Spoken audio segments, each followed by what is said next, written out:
Ya, di kesempatan ini saya, Safrina Nasution, akan berbincang langsung dengan Kementerian UMKM Republik Indonesia, di mana kita akan bersama-sama mengulik seperti apa strategi dari Kementerian UMKM Republik Indonesia untuk mendukung UMKM di tahun 2025 ini, dan apakah bisa UMKM menjadi salah satu katalis utama dalam pertumbuhan ekonomi Indonesia yang menuju 8%. Kita akan saksikan bersama.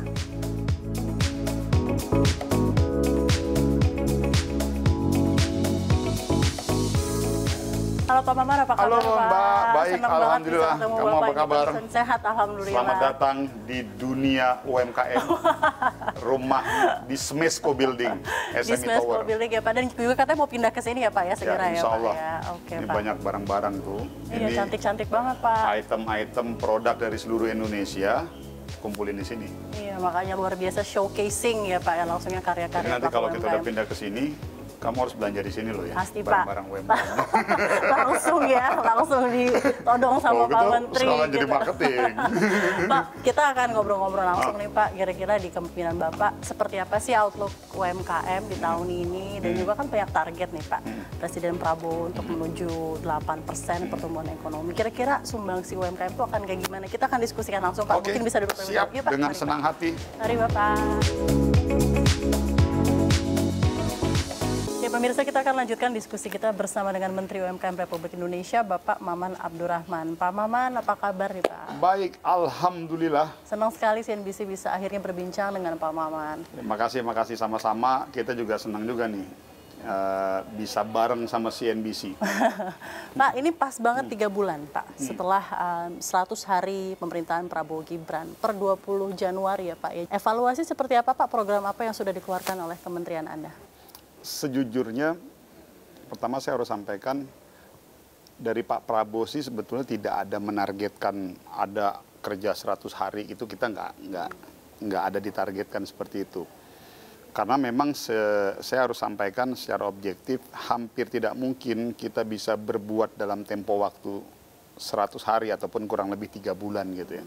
Tapi kalau dari sisi kementerian yang saya pimpin, Kementerian UMKM, sebetulnya 100 hari itu bisa kita jadikan sebagai salah satu tolak ukur proses transisi, pemisahan struktur. Karena kan kita kan awalnya Kementerian Koperasi UMKM. Karena ada kebijakan dari Pak Presiden, Pak Prabowo, beliau menginginkan koperasi fokus dan bisa segera take off, UMKM fokus dan juga bisa segera take off. Jadi akhirnya dipisahkan, dan 3 bulan ini memang fokus kita ke internal sih, memang harus kita akui. Dari sisi struktur, remunerasi pegawai, terus aset, pindah tempat, gedung, segala macam tuh. Jadi alhamdulillah, insya Allah kita awal Februari kita udah ngantor di kantor baru. Kantor baru ya, di Smesco UMKM Di ini Smesco. ya Pak ya. Kalau kita lihat di sini kan ada banyak showcase tentang UMKM, ada juga yang menarik dari Kemen UMKM nih Pak, yang baru-baru saja, minggu lalu kayaknya ya Pak ya, baru saja melantik perangkat atau pejabat UMKM di Pasar Tanah Abang. Banyak sekali opini mengenai pelantikan kemarin, obviously semoga positif gitu ya Positif Pak. atau negatif? Positif. Tapi Pak Maman, saya pengen tanya Pak, apa sih cerita di balik pelantikan pejabat UMKM di Pasar Tanah Abang? Apa yang ingin disampaikan kepada masyarakat? Ada 2 hal Mbak. Pertama, message-nya itu lebih besar kepada internal sih. Internal Kepada ya Pak? internal kami. Kami hanya ingin membangun satu kesepemahaman di 5 tahun ke depan, karena ini adalah Kementerian UMKM pertama loh, periode pertama kan, karena ini terpisahkan dia dengan koperasi. Jadi saya berkepentingan sebagai yang memimpin Kementerian UMKM ini untuk membangun satu kesamaan frekuensi di internal, bahwa walaupun kemarin-kemarin sudah, tetapi karena ini adalah kementerian yang baru, jadi kami berkepentingan untuk membangun sebuah kesepemahaman bahwa kita harus punya tekad, kita harus punya keinginan besar untuk bisa selalu hadir di tengah-tengah bersama-sama dengan seluruh pengusaha-pengusaha UMKM yang ada di Indonesia. Apa makna hadir itu? Kita harus bisa selalu ikut bersama-sama dalam proses tumbuh kembangnya mereka. Saya yakin tidak hanya sekedar tumbuh juga, pasti akan ada yang naik turun, tapi kita selalu hadir dalam proses tumbuh kembangnya mereka. Dari kehadiran kita bersama-sama dengan mereka, kita tahu tuh apa sih permasalahan mereka, apa sih kelebihan satu UMKM yang ini gitu, apa kekurangannya. Pesan itu sih yang ingin kita coba konsolidasikan di internal. Kebetulan kemarin pelantikan eselon 1, eselon 2 itu yang mau kita bangun. Lalu yang kedua juga kita mau ngasih message kepada seluruh pengusaha-pengusaha UMKM di Indonesia yang kita jadikan simbolisasinya pasar Tanah Abang. Untuk kita bisa dekat dengan mereka dan kita bisa lebih tahu tuh apa sih yang sebenarnya dibutuhkan oleh pengusaha-pengusaha UMKM ini. Dan alhamdulillah ternyata dari acara kita kemarin kita jadi banyak dapat melihat langsung ya Pak ya, mendapatkan beberapa insight. Walaupun memang dalam 3 bulan ini juga selain tadi fokus di internal, saya juga udah banyak turun juga, kita ketemu, ngecek, melihat situasi begini-begini. Sebagai contoh kan ada 2 hal tadi ya, yang udah kita dorong ini ya, ada bentuk affirmative action dari Pak Presiden kan, penghapusan piutang UMKM. Itu betul-betul ide dari Pak Presiden dan saya hanya sebagai pelaksana dan ingin memastikan bahwa ide besar beliau harus segera terrealisasi. Lalu yang kedua, merespon aspirasi publik kan, terkait perpanjangan pajak, insentif pajak untuk pengusaha UMKM yang di bawah 500 juta, free pajak, yang di bawah 4,8 miliar per tahun, dalam setahun pendapatannya itu dikasih insentif pajak 0,5% saja gitu. Itu salah satu ininya ya, bentuk-bentuknya. Jadi ya kurang lebih pelantikan kemarin tuh semangatnya ke arah sana, Mbak. Jadi ya alhamdulillah ada pro dan kontra, tapi sampai saat ini sih setelah kita tracking, kita segala macam lebih banyak yang pro lah gitu. Alhamdulillahnya segitu. Bapak ketika Anda dilantik menjadi Menteri UMKM pertama Republik Indonesia, Pak Maman, dan Bapak melihat gitu ya ekosistem dari UMKM Indonesia. Jika Anda bisa jabarkan PR atau pain point pertama yang harus Anda bereskan ketika Anda melihat langsung, tadi seperti Anda bilang kan Anda sudah keliling dan lain-lain. Sebenarnya apa sih Pak yang menjadi masih menjadi pain points yang ada atau bottleneck yang ada agar UMKM bisa berkembang lebih pesat gitu? Begini Mbak, saya harus berangkat dari satu hal, bahwa masyarakat Indonesia itu survivalitas itu luar biasa. Jadi perseverance-nya gitu. Jadi kemampuan gitu ya, bertahan terhadap lingkungan, situasi, kondisi ekonomi, kita harus apresiasi. Orang-orang Indonesia, masyarakat Indonesia itu luar biasa. Lalu pertanyaannya, apa hubungannya Pak Maman antara UMKM dengan masyarakat Indonesia? Sekarang kan coba kita perhatikan, pengusaha, ya masyarakat kita mayoritas kan semuanya, ini sektor informal ya. Kalau sektor formal kan yang kayak kita-kita, Mbak, itu sektor formal tuh. Yang bekerja di kantoran, dapat BPJS, dapat segala macam, nah, itu kan sektor formal. Justru yang sektor informalnya luar biasa besar. Dan mereka survive dengan kondisi apapun. Even pandemi ya Pak ya? Even pandemi kemarin. Bayangkan, mereka ini penyumbang PDB kita hampir 60% loh. Betul. Lalu penyerapan tenaga kerja diambil dari sektor UMKM ini kurang lebih 93 sampai 95% penyumbang tenaga kerja. Jadi dari sisi itu aja kita harus sadar bahwa ini kontribusi pengusaha UMKM ini luar biasa terhadap pengamanan ekonomi kita. Nah, kalau tadi Mbak nanya, apa sih yang menjadi ini saya harus bilang begini Mbak. Coba kita lihat ya. Hampir semua institusi swasta, negara, BUMN, pemerintah, tingkatan provinsi, kabupaten, dan lain sebagainya, saya harus akui keterlibatan serta kontribusi mereka terhadap UMKM udah luar biasa. Saya bukan berarti meninggikan, itu udah luar biasa. Namun yang jadi masalah, belum terintegrasi dan terkonsolidasi secara baik. Iya. Gitu. Bagi contoh gini, semua masih bersifat CSR. Coba kita lihat deh, BUMN A, BUMN B, perusahaan swasta A, swasta B, mayoritas, saya tidak bilang semuanya, itu sifatnya masih CSR. Jadi misalnya saya perusahaan A membantu Mbak pengusaha UMKM, itu sifatnya masih CSR, Corporate Social Responsibility, sifatnya masih sosial. Jadi keberadaan UMKM semata-mata hanya dilihat dari bagaimana kita bisa memberikan kontribusi sosial kepada pengusaha UMKM.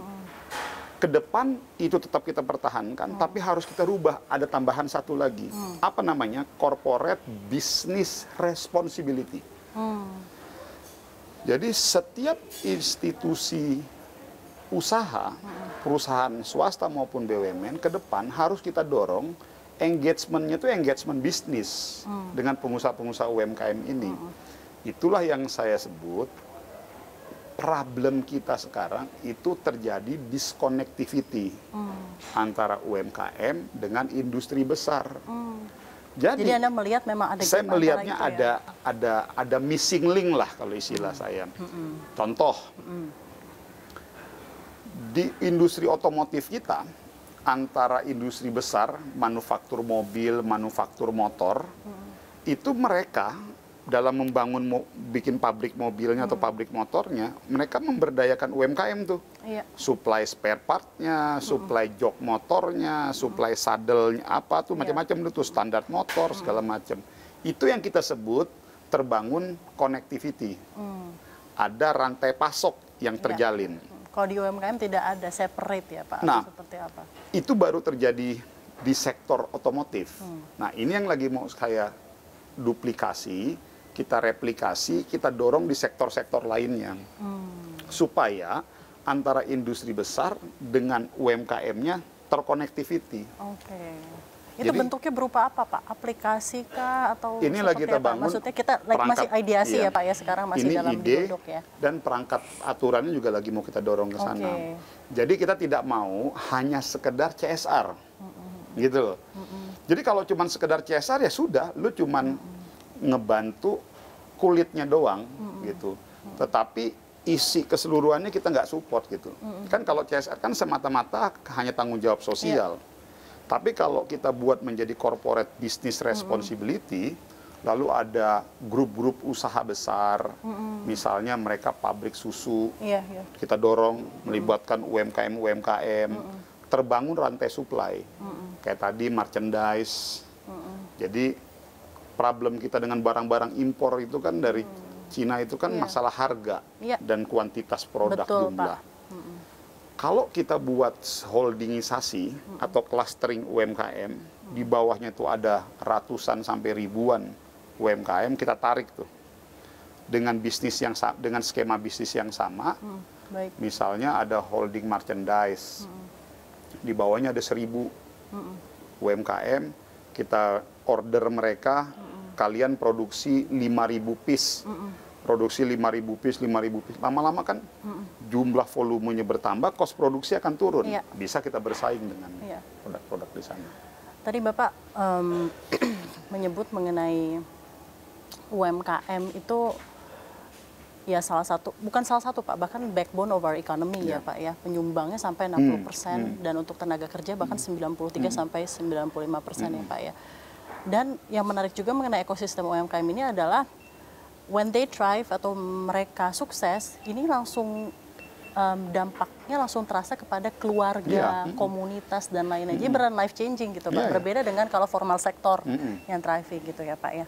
Nah, lagi-lagi Pak, karena ini bersifatnya sangat-sangat mikro. Challenge mereka utama itu adalah pendanaan, Pak. Ya kan, Pak. Mereka tuh sangat kreatif, mereka bisa buat tas secantik ini gitu. Dan tadi seperti Anda bilang, perseverance-nya luar biasa, gigih dan lain-lain. Tapi yang mereka tidak miliki adalah modal ya, Pak, biasanya. Atau uang gitu ya, Pak ya. Bagaimana bentuk-bentuk dari support Kementerian UMKM untuk memberikan suatu regulasi akses yang lebih mudah lagi untuk akses pembiayaan untuk UMKM. Komunikasi apa yang terjadi dengan Himbara, OJK dan lain-lain khusus untuk UMKM ini, Pak? Jadi gini Mbak kan tadi sebut mikro ya. Saya 3 bulan ini saya berjalan, kita harus ada yang kita klasifikasikan lagi, redefinisikan kalau istilah saya. Karena di mikro itu terlalu luas tuh. Di dalam mikro itu ada ultra mikro, ada super mikro. Ada lagi super mikro ya? Nah, di atas itu yang mikro menuju kecil. Kalau tadi pertanyaannya ultra mikro dan super mikro, saya harus bilang akses pembiayaan udah luar biasa. Itu kan kalau yang ultra mikro, super mikro itu kan yang pembiayaan dari 1 juta sampai 25 jutaan tuh. Itu ultra mikro dengan super mikro. Itu udah banyak, Mbak. Saya harus bilang akses fasilitasnya, akses pembiayaan itu udah terbuka lah. Karena relatif mudah. Karena tanpa agunan kan. Nah, itu sudah di-cover melalui KUR. Kredit usaha rakyat yang dialokasikan kurang lebih dalam 1 tahun itu ada sekitar 300 triliun. Jadi sudah oke menurut Anda sudah, untuk evaluasi tapi untuk super mikro dan ultra mikro. Yang selalu, walaupun sebetulnya di KUR itu dari 1 juta sampai 500 juta pinjamannya. Nah, di situ kita top up tuh subsidi pemerintah kurang lebih sekitar 48 triliun di dalam itu. Itu sudah ready, perangkatnya semua. Nah, tapi khusus yang super mikro, ultra mikro itu relatif sudah stabil lah, kalau istilah saya. Nah, yang jadi isu itu justru yang 50 jutaan sampai ke 500 juta. Yang medium enterprise ya, Pak ya? Yang bukan, Mbak, yang dari mikro ke atas, kecil dan menengah. Ini yang jadi isu. Kenapa? Karena bank itu dia diikat dengan aturan di OJK dengan resiko, dengan batasan NPL tidak boleh lebih dari 5%. Akhirnya konsekuensinya bank harus memberlakukan, harus punya agunan. Kan itu tuh yang jadi isunya sekarang itu. Nah, walaupun memang di dalam aturan di KUR itu 1 juta sampai 100 juta tanpa agunan. Tapi faktanya di lapangan beberapa bank di daerah-daerah itu masih memberlakukan agunan untuk dari 50 juta sampai 100 juta. Itu yang membuat saudara-saudara kita, pengusaha-pengusaha UMKM kita jadi agak kesulitan untuk mengakses. Karena pada saat dia mau minta pinjaman gitu ya, mereka masih mereka harus dimintain agunan. Ini yang jadi isu. Makanya sama kita dorong bersama-sama dengan Kementerian BUMN, dengan Bank Himbara kita ajak Jamkrindo dan Askrindo untuk masuk, memberikan jaminan kepada pengusaha-pengusaha UMKM, kepada bank sih. Jadi misalnya Mbak bank, saya pengusaha UMKM, nah dijamin oleh Jamkrindo gitu loh. Ini salah satu terobosan yang kita jaga nih, supaya teman-teman pengusaha UMKM yang mikro ke atas, kecil ke menengah, mungkin mikro ke atas kecil ya. Kalau menengah kan rata-rata itu sebetulnya mereka sudah relatif agak mapan lah sebetulnya. Mereka juga udah punya kolateral. Ini jadi isu nih sebetulnya dari mikro ke kecil ini nih. Nah, itu lagi kita dorong tuh. Dan sekarang pembicaraannya sudah intensif dan beberapa sudah mulai terbuka kok. Jadi teman-teman, saudara-saudara kita yang memang mau mengakses KUR pinjaman itu juga udah dibuka fasilitasnya. Jadi masih banyak ya tentunya. Tidak terlalu dilihat dari agunannya saja. Jadi, itu satu, Mbak ya. Lalu yang kedua, kita dorong kemarin ke OJK.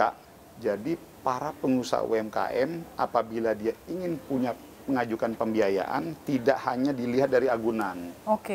Jadi dilihat juga dari track record mereka membayar listrik, track record mereka membayar. Jadi variabelnya variabelnya diperlebar gitu.